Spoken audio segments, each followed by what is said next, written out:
welcome back to my channel ဒီနေ့မှာပြောပြခြင်းတဲ့အကြောင်းအရာကတော့တချို့တွေကကျွန်တော်တို့ရဲ့ရှင်နေရနေမှာ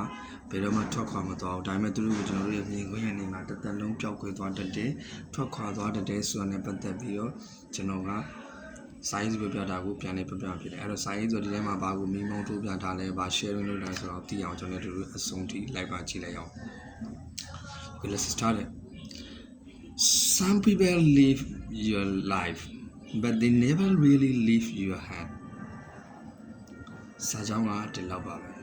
ဒီစာကြောင်းကိုကျွန်တော်အပေါ်မှာလည်းရေးပြထားပါမယ်ဖတ်ပြီးတော့ဘာသာပြန်ကြည့်လို့လည်းရပါတယ်ဒီစာသားမှာစာရေးသူကဘာကိုမိမောင်းထိုးပြထားတာလဲဆိုတာကိုကျွန်တော် sharing လုပ်ပေးရမယ်ဆိုတော့သူပြောထားလေးကတကယ်ကိုရိုးရှင်းလေးပါ Some people live your life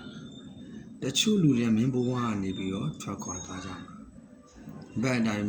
they never really live your life you have ဒါပေမဲ့သူတို့ကမင်းလုံးသားတဲ့ထာဝရရှိနေမယ်ဆိုတဲ့ဟာမျိုးကိုသူကပြောတယ်သူလုံးသားနဲ့ဘယ်တော့မှထွက်ခွာသွားမှာမဟုတ်ဘူးဆိုတဲ့ပုံစံမျိုးအားကြောင့်ကျွန်တော်တို့ကတစ်ခါတည်းမှာ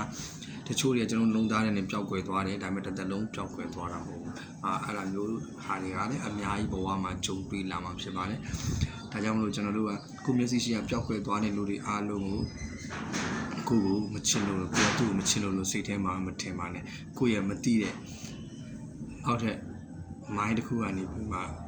နောက်ဆုံး abnormal place တစ်ခုကနေမှပြန်ပြီးတော့သူ့ကိုတတိယချင်နေတယ်ဆိုတာကိုတော့ကိုတုံးတက်တည်နေအောင်ဖြစ်ပါတယ်အဲ့တော့ဒီစာသားနဲ့အချို့မဲ့တူရလိမ့်မယ်လို့ကျွန်တော်ပြောနေပါတယ်